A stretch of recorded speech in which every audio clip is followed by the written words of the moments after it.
about how, well, it's a little difficult to say anything extra. But you're just talking about how in this dialogue, in these relationships, you've really accepted sort of the otherness of your students, that you're not trying to really change them so much as clarify things for them and the same for you.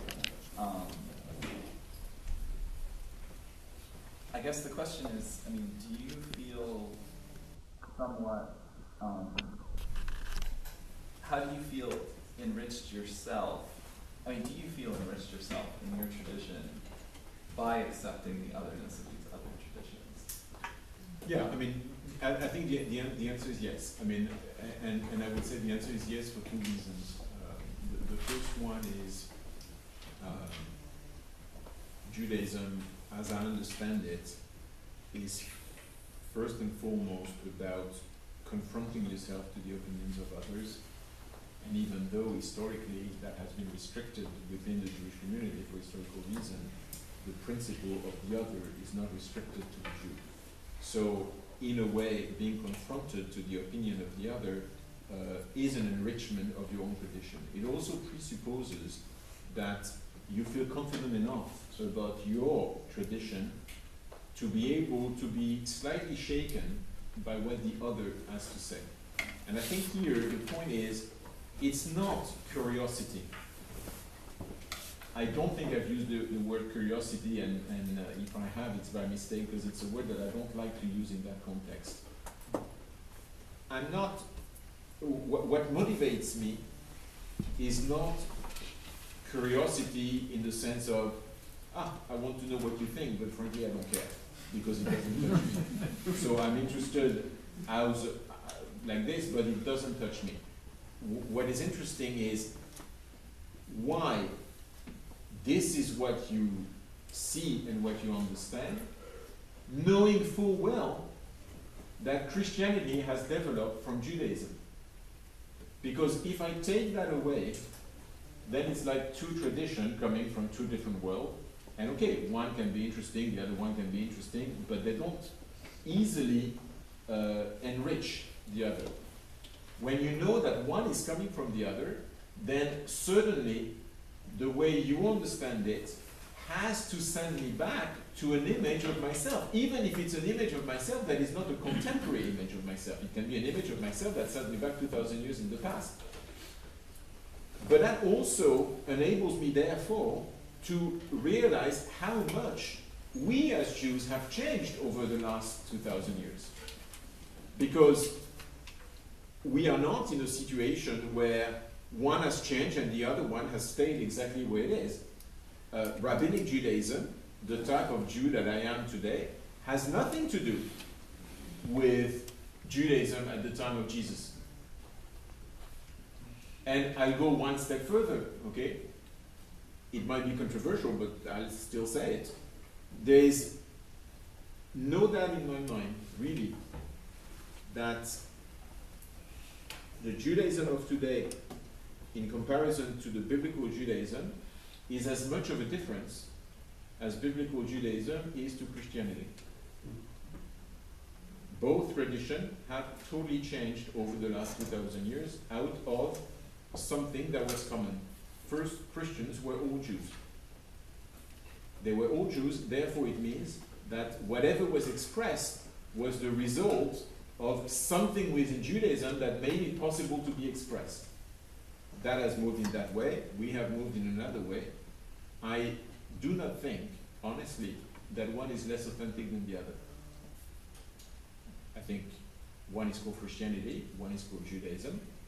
One maybe claims more direct link with the Jewish tradition as an ongoing process, but fundamentally, you take a Jew from the biblical time and you bring him into a synagogue today, there's absolutely no way he knows that this is Judaism.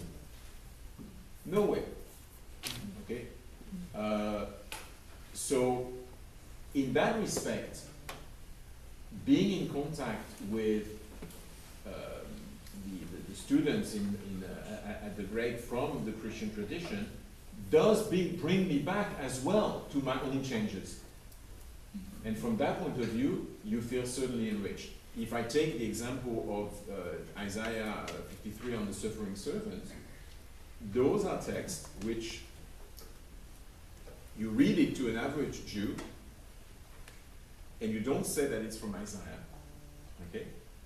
And they say, oh, that's a Christian text from the New Testament somewhere. And when you say, no, it's not from the New Testament, it's from Prophet Isaiah, they said, this is not possible. That is not, and I've done, you can do the example in most synagogues, this is what will happen. This is not a Jewish text. And suddenly, you find yourself in the presence of people who are ready to study that text, and you realize that, oh, actually, this is also a Hebrew text. Okay? So it does bring enrichment at all those levels, if you want. I want to ask you about the relationship of the Roman Jewish community to the Catholic Church. The relationship of the Roman Catholic, of the Roman Jewish community to the Catholic Church. As you know, under Rabbi Pt5, there seemed to be a movement of reconciliation with the church, and he did a lot of things, both in terms of the church itself and also welcoming children of converts into the Jewish community and so forth. Do you see him moving away under the current chief rabbi? How do you see the Roman Jewish community's relationship to the church right now? I think the community in Rome and the leadership of the community in Rome